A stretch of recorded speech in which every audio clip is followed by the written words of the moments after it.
The new theater for April 2025 just dropped, so let's just jump straight to the video. But before we get to the guide, let's go to the disclaimer. So I'm gonna simply assume that your account has enough units to run the respective modes and your characters are decently invested for this. And I'm not going to explain this part, however I have made these visuals for you to kind of look through to see what you can expect in terms of difficulty and the requirements, as well as all the theater acts and what you can expect. So feel free to pause the video to take a look and read what these things have to entail, but if you're good, we will be jumping straight to the video. So the elements this time around are Pyro, Electro, and Anemo, making the possible reactions between Overloaded, Pyro Swirl, and Electro Swirl. The opening characters are as such: Yoimiya, Thoma, Floran, Dado, Xiao, and of course Sucrose. These are the units that you have to select between your own and of course the trial characters. Now for the alternate cast, we have Shilonen, Mika, Yao Yao, and lastly Alhaitham, which you can bring to ignore the elemental restriction. However, keep in mind that you do have to own these characters in order to be able to bring them in the first place. Now before we get started with the act specific tips, we're going to start off with a few general tips that you can use. Tip number 1 is to use the supporting cast whenever you need the help for filling the character count or you need well-built characters for your run. It is best to use this if you do have in-game friends that have really well-built characters, whether they are dolphins or whales or any long-term players aka veterans. Tip number 2 is to prioritize characters over buff situationally. So not having enough characters for the next act simply means that you cannot do the challenge, which will cause you to fail and force you to restart. If you want to know how much characters you have, check it in the performance detail tabs in the bottom left part of your screen whenever you're looking at right now. However, if you do have enough characters, you can consider getting buffs, which will be explained in a separate section later. And also remember that you will always get to choose between 2 random characters after you complete an act, so use that to plan your choices accordingly. Tip number 3 is to always choose the weaker enemies for an easier time, because you don't get rewarded for doing more challenging enemies. Examples will be provided in the later section. Tip number 4 is to try to throw away or use up your weaker or less invested units in earlier acts, specifically Act 1, Act 2 to Act 3 to Act 4, because this allows you to save the stronger and more useful units for the later acts when the enemies are tougher and the challenge becomes actually challenging. Tip number 5 is to use the reset option whenever needed. This will allow you to roll for more favorable cards that will give you better options for your runs and potentially help you get the clear or the stars that you need. And lastly, stars are not necessary for the Primo Gem and all the resource rewards available. You simply just have to clear them in the first place and you'll gain the rewards according to how many floors you clear. However, do note that things might change in the near future based on what I've heard in the whispers from the dark. Without further ado, let us progress to the act tips.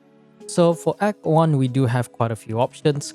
For more the little bit of testing, my personal recommendation is between the Ruin Robot Gang with the Ruin Guards and a few Ruin Sentinels here and there, and of course the Illichals. These two I would consider to be the easiest out of all of them because there's no elemental check. Granted that the robots do have boosted physical resistance, but it shouldn't matter too much in the long run, and the Rogue, there's really nothing much to worry about for the Illichals. Now for the other options, you can try to do the fungus group, however, they're relatively spread out and the little fungi don't really attack too much, and I believe 1 or 2 of these tend to either charge across the map or just straight up fly high enough to be unhittable, so I don't really recommend the fungus group. You could also try the high pressure assault with the new Collective of Plenty Saurian group as well as the Flower Feather clan. These guys, you only have to kill like 6 of them in total as shown in the image, so if you do want to go for extra flowers and your team is decently built, you could consider trying this if you happen to get the card. And the last 2, we do essentially have the Cryo Hydro combo. Essentially, it is just a Pyro check. If you don't have a good Pyro unit earlier on, like if you would not get Bennett or whatnot, at best you probably have to rely on between Thoma and Yoimiya, which are not necessarily known for their ability to break Pyro shields, so I don't recommend doing any of these. If you can choose any of the easier options, just go for them. Now for Act 2, the easy ones are definitely going to be between the both creature Primuses. The left one here is the Dendro one and the middle one here is the Geo one. So the only notable mechanic is that the Dendro one will spawn 2 of them, and then the Geo one I think only spawns like 2 or 3 of them, which is not really that much. And of course, whenever you start the challenge, the Dendro one will create the Dendro shield, while the Geo also will create the Geo shield. Now, the grouping for the Dendro Primus, I'll show it right now. Essentially, you want to start the challenge, go all the way to the left or all the way to the right, and give it about 5 to 10 seconds to wait for the other one to group together. Once they get close enough, you can come in and try to break their shield and do as much damage as possible to get the fastest possible clear. The Geo Primus, you don't really need to do any of the sort because we have one weaker one and one adult Primus. And the one notable mechanic is that if you were to apply any hits from the Arca mechanic available in Fontaine, you should be able to break their shield essentially in one hit. Now, according to the guide here that I've written down over on Google Docs, the one that we can use in the current theater would include Lynette's skill, Torrent's skill upon, I believe, shooting or dashing, Chevreus's elemental skill, and lastly, Linny's level 2 charge attack. Now, for the best one is definitely going to be the Avatar of Lava, because while he does have the Pyro build-up mechanic to instantly kill it, the amount of damage you're going to do is going to be sufficient to kill it before it actually instantly dies from the mechanic. And there's only 2 of them. They're not that difficult to group. You just have to be wary about the damage that you do, but otherwise they're relatively straightforward. The best options are between the top 3 right here. For the other options, we do have the Eremite Gang and the Primal Constructs, as well as the Kairagis and Bushis. Both options are relatively doable. I recommend the Kairagis over the Primal Construct because once these guys go invisible, you have to break the parts and apply Electro on the Dendro parts while it's repairing itself in order to make it not go invisible, and it may be annoying for those who may not have enough damage or Electro units. At least the Kairagis, the only thing you have to deal with is that they do have the souling mechanic. If you kill one Kairagi and you don't kill the other one within a short period of time, the other one will essentially enter an enhanced state, heal about half of his HP, and basically become immune to any CC abilities such as Frozen and Petrify. Now for the last 2 are obviously the bottom, the less recommended one, the Cryo Wayop and the Ictomisaurus. Ictomisaurus, not really much to say about them, they're just regular Saurians. The Cryo Wayop manifestation will start off with the Energy Sap move, so if you don't have a consistent Pyro unit or you're not able to do enough damage to break the white shield before it shields up, then I don't really recommend it. Just do all the other top easier options. And we do have the Fatui Gang with the combo of the Operative. Honestly, I don't recommend them because you have the Operative, which doesn't really get staggered too often and does apply Bond of Life to you, which can actually do quite a bit of damage. We do have the Electro Hammer, the Cryo Gunner, and I believe that the Geo Chanter, which all have respective Electro, Cryo, and Geo shields. Honestly, I just don't recommend them. Any sort of shield breaking is something that I generally against if you want to have a better time. Now for Act 3, we do have the Nemesis of Coppelius. So it will start off doing the climax attack directly at the center, while Coppelius himself will remain at the center and throw Coppelia to the outer ring and generate a Cryo shield. This shield can be broken the easiest, probably with Pyro followed by Electro, and then it's less effective for other elements, and of course Cryo doesn't actually break the shield. Also, the actual other alternative option is to remove it with one Ujia attack, which in the current theater, the list includes Chevreus's elemental skill, Florent's skill, and Lynette's skill. You can also hit him with 3 Ujia attacks to stop the entire moveset. However, it's not worth it due to the Arca's internal cooldown taking forever to come back. Now, while it's doing this, be wary of Coppelia's wind blades that comes from the outer ring because it will apply quite a good amount of damage if you're not careful. And of course, Coppelius himself will apply Cryo when you are trying to hit him in melee range. So do note that your animations, your bursts, and your attacks will be slowed down as long as you are affected by Cryo. However, this can be removed if you have cleansing units such as Bennett. So Act 4 is the Monolith Defense. The best one that I recommend is essentially the Saurian Gang because not only do they take forever to attack, they barely do any damage to you and the Monolith, and they spawn, I believe, only 2 at a time. So you can just take your sweet time, and you could also try to do the pacifist run. This should increase your chances of getting the star for keeping the Monolith above, I believe, about 60%. But if you don't have this option, your second best option is going to be the Fatui group, which is the Sissin Mage and the Gunner duo. Now, similar to the previous one, this one they can only spawn 2 at a time. So the Sissin Mage themselves don't really attack that frequent and do that much damage. So I highly recommend putting all your focus in trying to attract the attention of the Hydro Gunner and the Cryo Gunner, and preferably try to kill them before they shield up. However, if they do shield up, the best thing you can do is to try to distract them and move them away from the Monolith so that they don't actually inflict damage upon it. Now, if you don't have these options, the other human enemies are also quite doable. The treasure holder with random Fatui Pyro agent is okay. They don't do that much damage because they're not really that strong, but aside from that, the only real threat is probably the Pyro agent because he does do a considerable amount of damage. And then we do have the Eremite gang, which I would find to be the lesser preferred of the two because they do include the 3 Eremite elites, which do have the ability to not get affected by stagger or stun to a certain extent. So honestly, between the two, just choose treasure holders. And the bottom two are simply annoying. Now for Act 5, the best or the easiest one would be choosing between the Nobushis or the mini Fontaine robots. There's no real mechanics here and there, they're pretty straightforward. Human enemies are Nobushis, and that means I take more physical damage, but otherwise the rest is pretty straightforward. The other ones are not favorable. You do have the Primal Construct, which I believe you do have to kill about 9 minimum and 12 for the star, or maybe the number is a bit higher.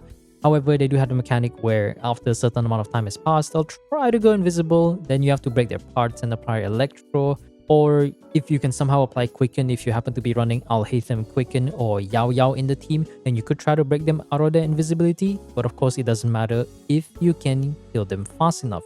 Fungus Gang, once again, annoying. They're very spread out. Some of them fly halfway across the map. Some of them charge halfway across the map. So even if it's not difficult, it's just straight up annoying and to some degree a time waster. So unless you have an ability to hit multiple enemies at once or a team that is geared towards dealing with AoE, I don't recommend this one at all. We do have the Rift Hounds. There's quite a few of the pups, and there's of course a good amount of the adults. They prefer Electro because of the mechanic where you build up their bar, they become more aggressive, but they take more damage from Electro. However, they do apply Corrosion, so healers are optional simply because if you do have extra characters, you would probably have enough HP to basically tank the Corrosion before the time runs out or be able to clear the challenge by then. And the Mimesis duo, I believe this is the double Crackling Axe Metatrol, I believe. Even if you have the units to be able to clear this, there are literally better and easier options, so no. Now for Act 6, we do have the Tenebrous Papilla Type 1 making his return again. And of course, it will start off with the special move which generates a Void Shield for the next 13 seconds. And if you don't break it, it's going to unleash a move that very likely will apply enough damage to essentially one-shot you through the status effect that it does. And of course, it will continue the battle with, I believe, slightly boosted resistance. While I'm unsure whether it's 70% or 30%, I'm more inclined to believe this is probably the 30% variant. So you are highly recommended, or it's preferred, that you actually try to break the shield within that 13 seconds. And here's a few things that you can do in order to break them easier. Strat number 1 is to essentially use the burning interaction. While this theater is not exactly Dendro, if you do happen to own either Yao Yao or Alhaitham, you can consider bringing them with another Pyro unit to be able to trigger burning and accelerate the ability of breaking the Void Shield fast in order to play around the mechanic. Now, the second option, of course, we do have the Natlan units for this one, which we do have Taskas Charge Shots, Mauika's Motorcycle, but you do have to use her normal attacks preferably, and of course other options like Auroron's Burst if you're able to just really put it up there. Now, for the non-Natlan units, you can consider using Amber's Burst because it does actually hit a total of 20 times within a short span of, I believe, 2.5 to 3 seconds. Now, Cloran and Fischl solo is able to break them. Cloran refers you to actually do the 3 normal into skill dash combo, aka N3E, or Fischl in any of the Electro themes. And Keqing, of course, does have really fast multi-hits, so that is definitely good on that end. And for the Anemo units, you can consider using Elemental Bursts such as Kazuha, Lynette, and Venti Burst. Particularly the fastest between the 3 is Venti Burst, because not only will it apply Anemo, it will also apply the Absorb element on top of triggering a Swirl, which acts as a third hit. So Venti's Burst alone should be able to build up about 30 to 40% of the Void Shield without considering all the other attacks that you can do.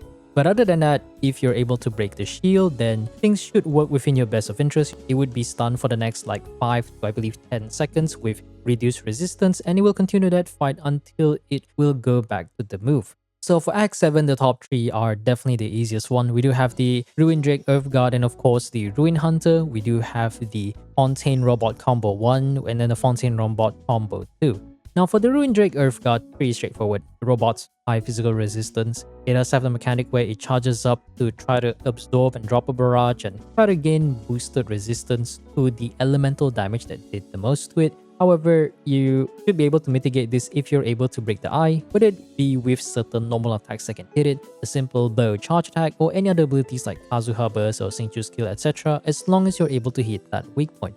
Ruin Hunter is of a similar situation, however keep in mind that the Ruin Hunter is probably the most aggressive variant out of all automaton groups, and if you are flying in the air with the likes of any plunging ability or Kazuha or like Xiao or Wanderer, it will try to fly up in the sky to counter that, and you can only bring it down if you shoot its eye with any abilities, preferably a ranged bow unit. But of course, if you do go against this combo, just try not to be in the air or lifted to the ground to prevent this annoyance from happening. But if you don't like that, you can also try the other two options. The easy one is definitely the one in the middle, which is I believe the mech Fontaine robot, and as well as the troll robot with a random dog robot. Pretty straightforward, they don't really hit that hard, there's not that much of them. You can also try the other humanoid variants, but the reason why I don't recommend this one is because they have the dual male robot variant, which are both, I believe one is a gunner and the other one is melee, and the melee one is relatively aggressive and will stagger you quite a bit. Now for the Cryo Herald and the Cryo Abyss Mage, it's very much a pyro check. If you don't have enough pyro units, don't even attempt this. You have other better options, why would you want to make your life miserable? And then the rest are just simply annoying. The last one is annoying because we do have the new enemy from version 5.5 in the collective from Plenty from the new area. Ictomisaurus, straightforward, there's only 3 of these guys, they don't do anything special aside from flying and applying cryo, it doesn't matter. The Plunge Weasel, as I like to call it, I forgot the actual name. When it starts, you'll have to deal with 2 of them, and it will burrow underground. So when it burrows underground, it will generate this core that will do, I believe, like a wave attack within a certain radius, and it will have a white shield. The white shield is essentially just a damage shield that doesn't take amplifying reactions into account. However, it will take forever to break it unless you're able to use plunging attacks. Now, of course, the only other plunging attacks we can consider is, say, a Shen Yun with anyone, and I believe Xiao, and specifically if you do happen to have this buff, I believe is the basic Bolt Leap and the Extreme Thunderbolt buff, which basically gives your character the ability to jump up in the air and potentially do plunging attacks if you can trigger the Electro Swirl buff. But outside of that, I don't really recommend this. For extra note, you take about 4 plunging attacks to break this, and if you do break it, it loses like 15% of its HP, but honestly, it's just not worth it. Now for Act 8, we do have the Hydro Tulpa, which is obviously immune to Hydro. He has attacks that do big damage and quite a good amount of AoE, so if you are bringing Bennett to the fight and you have Bennett burst, be careful because you might actually get one-shotted simply because he's able to trigger Vaporize on you. Now his notable mechanic is that every now and again it will summon a half or mini Tulpa somewhere at like the corner of the map but never really near the center. Break this guy with the appropriate elemental application to prevent the Tulpa from absorbing it, so that if the Tulpa actually absorbs it, it will not only become bigger, it will do more damage and it will have bigger AoE for its attacks for the next 3 to 4 attacks. So if you do want to stagger it a bit and prevent it from doing that, just try to break the mini Tulpa with whatever correct elemental applications. But do be wary that if you do notice a half Tulpa in the corner of the map, the moment that happens, after the attack that it does right now, it will try to dash immediately to near the location of where that half Tulpa is. So you can use that to your benefit if you're running any sort of circle impact team, but regardless, usually after the first 3 to 4 attacks, it will generally try to move away to the corner of the map, so try to keep that in mind. Otherwise, if you do bring pyro units, you're essentially getting free vapes or any sort of hydro reactions like Hydro Swirl or particularly Electro Charge. Now this is Act 9, where this is essentially the bounty challenge. Essentially, you have to kill the specific target a certain number of times, and killing the mobs will not really do anything outside of maybe just helping you build stacks or whatever abilities, but basically it doesn't do anything. Now the best is the Tepelosaur alongside with the Saurian gang. I think this is actually with Tepelosaur paired together with the Ictomisaurus. All you really have to do is kill the adult version of the Saurians. They don't really do that much damage, they don't move that much either. I think you only have to kill 3 or 6 of them, so if you have a decent amount of damage, you should be able to clear them just fine. But otherwise, you do have a few other easy options like the Cryo Lava Chol, which is pretty straightforward. The damage, you don't have to worry about it too much, and if you do bring Pyro or the right elements, you should be able to break the shield and make it less aggressive, thus more susceptible to damage. The other easy option is of course the Kairagis. I think if you can't really deal with the Tepelosaur group or the Saurian group, you can always select the Kairagi variant because you usually only have to kill like 2 or 3 of them and They don't really have any souling mechanic because there's only one of them at a time, so pretty straightforward. And then we do have the Phantasm variant. I believe one is melee and one is range. I don't recommend this obviously because they're kind of annoying. If you do have enough damage, you should be able to do this. If you want to run a team that, let's say a pure pyro team, you should be triggering vapes for days. So that would make things easier in that interest. But however, if you do have the team, you can definitely consider doing that. But otherwise, you can try to do all the other easy options. And lastly, we do have the Crackling Axe Metachel Mimesis Amogus. It's annoying. Don't do it. And lastly, we do have the Semi-Intransient Matrix Overseer Network. I forgot the name. I think that's correct. Or better known as ASIMON. So ASIMON will spawn from its invisibility state and it will have quite a high resistance during this time. Once it fully spawns, it will try to summon a total of 4 parts then go invisible. Now there are about 3 total known ways to actually play about this mechanic. Number 1 is to break the parts, which is usually equivalent to about 10% of its HP, and then after you break them, you want to hit the Dendro parts with Electro in order to break its invisibility. This will lead it to be stunned for like the next 10 seconds if I'm correct. And then we have number 2. Number 2 is that when it goes invisible, you can apply Quicken on it to break it out of its state.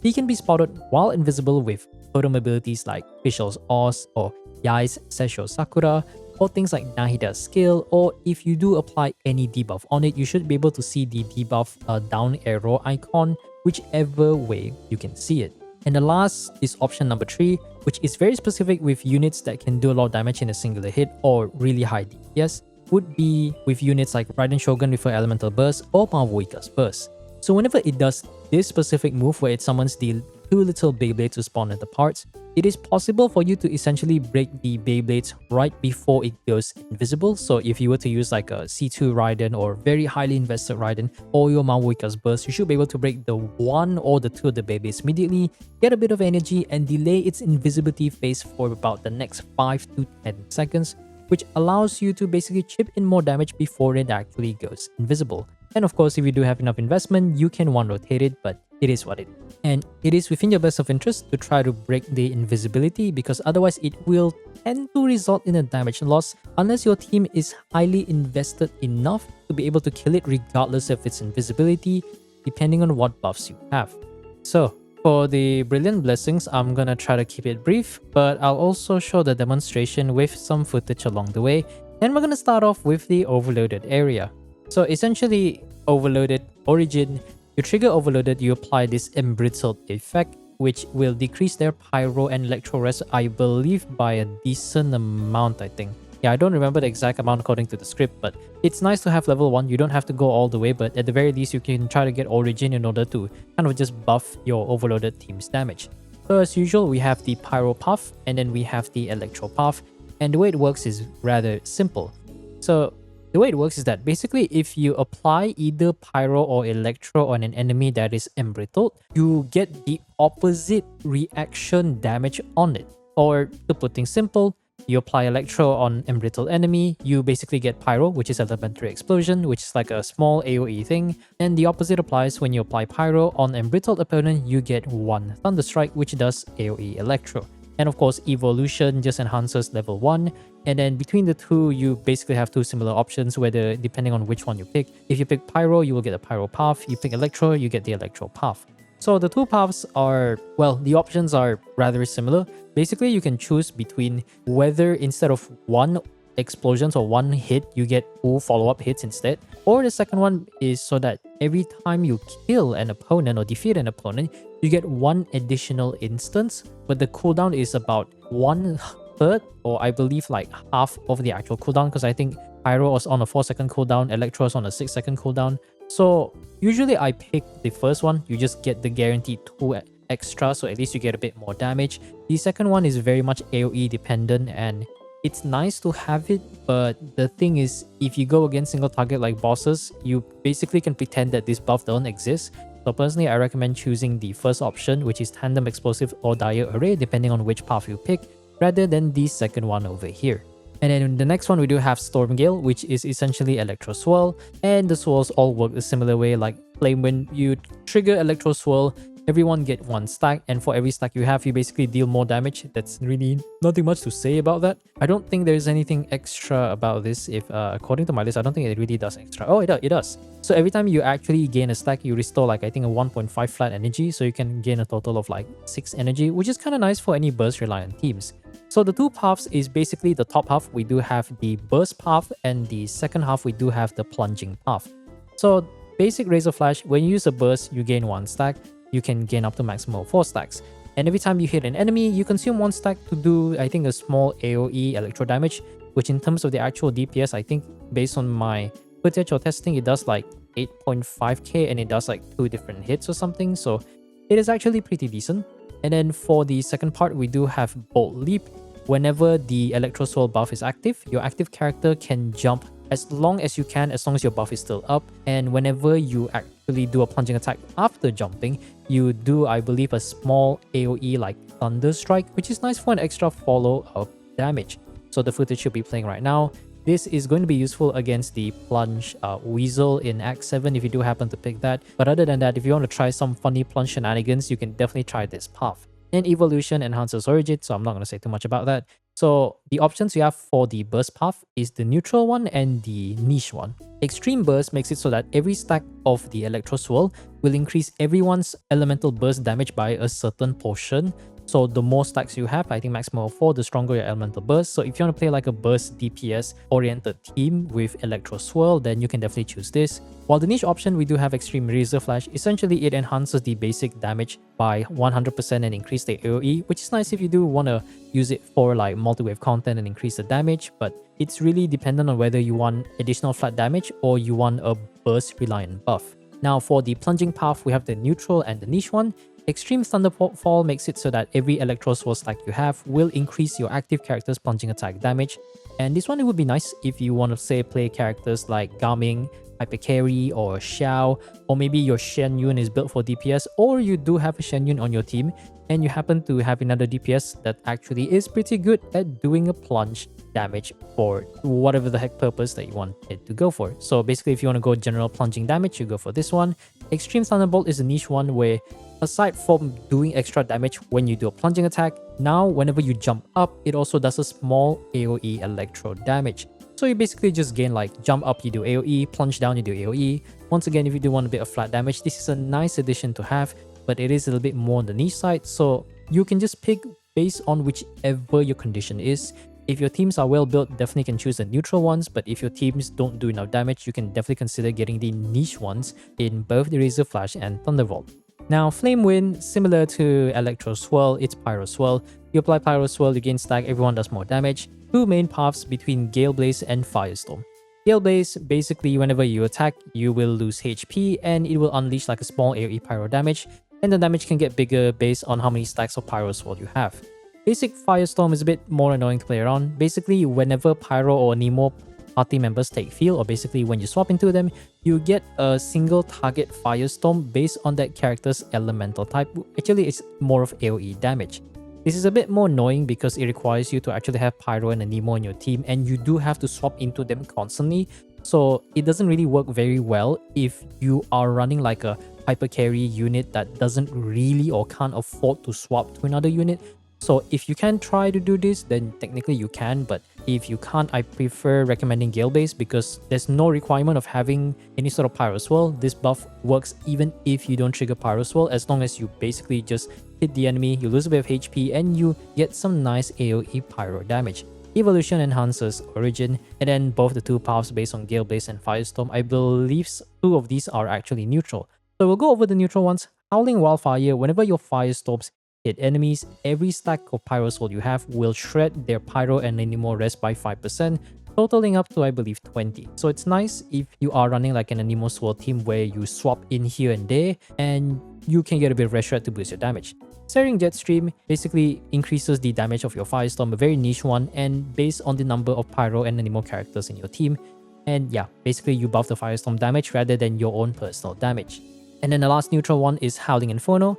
Whenever the Pyro Swirl is active, your active character simply just deals 50% more damage. And the second part, whenever your health is below half, you basically gain like 15% max HP as healing, which is kind of nice to have if that's something you want to focus on, especially this buff I think is made for personal damage. And then Searing Whirlwind, essentially once your stack reaches 4, when you lose like HP 4 times for the Gale base buff, now you will have a boosted Gale base damage and you can stack up to multiple times. And from my experience, from my belief previous theater runs, Gale Blaze can actually do quite a considerable amount of damage. So if your team really wants more damage, like more DPS, but your characters are not invested enough, you can consider getting Searing Whirlwind. So Mystery Cache and all the other stuff, I'm gonna quickly speedrun this part. So basically we do have a few categories. We have Companion, Surprise, and I believe some of the miscellaneous ones at the end. The obviously cyan color is the best or the rare ones. Green is good. And then orange is situational, and I think yellow is okay. Red is something I generally don't recommend, so I'm not really going to talk about it. Anyways, basically the ones at the top you can only get if you purchase a rare mystery cache, whether you get it from a random mystery cache that says, oh, you get a mystery cache replaced with a 15 cost or 15 flower cost, or you get a random 40 cost mystery cache. You can obtain some of these. The notable buffs would be something like Raring to Go, random characters with 0 vigor rejoin the alternate cast. You still have to buy them, but this could be helpful if your most invested or your best characters have already been used up in the previous acts, so now you can bring them back again. Congenial Comeback restores 1 vigor to a random character, the ones that don't have full vigor, but for the next combat event, your active character will lose like a portion of a HP every time they do crit, which doesn't matter too much. If you have enough characters, you're probably going to have a lot of HP, so it shouldn't really matter at all. Impromptu Encore, random character for 0 vigor will rejoin the cast, and of course the downside is you will start at half HP, but if you really need that one random character and you're willing to bet on it, this is something that you can consider. And the best one is Spontaneous Encore. You get 1 vigor to either 1 or 2 characters that don't have full vigor, and if you're lucky, they might be on 2 characters that you really want to continue using because they're very well built. Rotating Cast basically allows you to reset whenever you select the companion random option. If you don't like the characters you see, reset, choose another one, maybe you find something that you want. Role Reprisal, random character 0 vigor returns again, but you gain slightly less flowers, so at least you don't lose HP, you just lose a bit of flowers, it's not that bad. 1000 Encounters is, I would say, situational, but if you really want to use your points right now and you don't see any companion random event, you can use this to guarantee it in the next roll. And then multiple entry is also really nice. If you select a companion event, instead of having 2 options, you now have 3. So more options, more likely you can pick characters that you actually want to use. Now for all the other ones, I'm not going to explain too much, but red, we're not going to talk too much. So overtime performance, 1 vigor to a random cast member, but you gain flowers, which is actually kind of nice, but not really necessary. Star-studded cast, you consume all your flowers and you get a random member to join your team, but I believe in the next act combat event, you can't select, you skip the process of selecting one of the 2 whenever you complete it, so no. Then I'm not going to join these 2, they're all like really bad. And of course we do have the other surprise variants, the top ones from only obtainable from buying the rare mystery cache. Budget Banquet makes your companion invites cost 10 as flowers. High Efficiency is for blessings. 1000 benefits, every time you finish a combat event you gain 15 extra Fantasia flowers, which is nice because it allows you to buy and afford a few more things. And lastly, Explosive Excitement, 1 random character whose vigor is not full, you get your vigor full, that's it. And then for the medium one, we do have Surprise Reroll. Well, you get more chances to reroll your events, so if you don't like what you have right now, you can gain 2 more options to reroll because you only start off with the base of 3. Intermission Reward is a guaranteed chance of getting either 20, 60 or 90 flowers, so it's not like the one where you actually have a chance to lose everything. And one of the best ones I would argue is Prearranged Program. You get 1 additional selected event, so instead of going from the typical 5, you now have 6 for all the way until you finish the entire mode, which of course, more options, more buffs, more likelihood to actually get what you want. Now these are the okay and situational ones. Near Equivalent Exchange, companion event costs 10 cheaper, but blessings are 10 more expensive, and Rich Reward, wait no, not this one, sorry. Close Substitute is the opposite, where blessings are cheaper but companions more expensive. This one is very situational. If you want to go for like early on, let's say you want more companions, you can probably choose this one. But if you're maybe into later acts, you can probably use this to offset it, but it's kind of pointless. So that's why it's very situational. I don't really recommend them. They're not bad, they're just not that good either. Rich Reward is actually kind of good. This is the one I said that instead of waiting for a random chance of getting a 40 cost mystery cache rare, you can guarantee this by clicking this from a regular mystery cache event, which not only does it give you a discount, you can guarantee any one of these cyan colors buff. 1000 mysteries, you get 1 extra mystery cache event when you select it instead of 3. And then situational, these are the meh one I would consider. Floral Reserve, if you have 0, you gain 80 flowers, which is rarely gonna happen unless you pair it up together with Stars of the Cast, but you're never really gonna use that and it's not really that worth it. Try Your Luck is you have a chance to basically gain 90 flowers, but you also have a chance to not gain anything at all. So yeah, you just wasted 1 turn, so it is what it is. Teen Choice, whenever you select Mystery Cache event, you can reset it, but generally 1 time is not enough for you to get something that you want, so that's why I put it here. Otherwise, that's it for the video. I don't really have much to say for the theater other than the fact that any sort of pyro theater would generally be quite easy for most people. I guess to myself included, but I shouldn't put myself in that equation because my account is much more well built compared to a lot of others out there. So yeah, hopefully you guys find this video useful. If you have any sort of questions, leave them down in the comments below and I'll try to help you to the best of my ability. But other than that, I think that's it for now. As usual, leave a like to the video if you find it enjoyable. Subscribe to the channel if you like what you see and you want to stick around for more. But that's it for today. This is Ethereal, signing off. Peace out.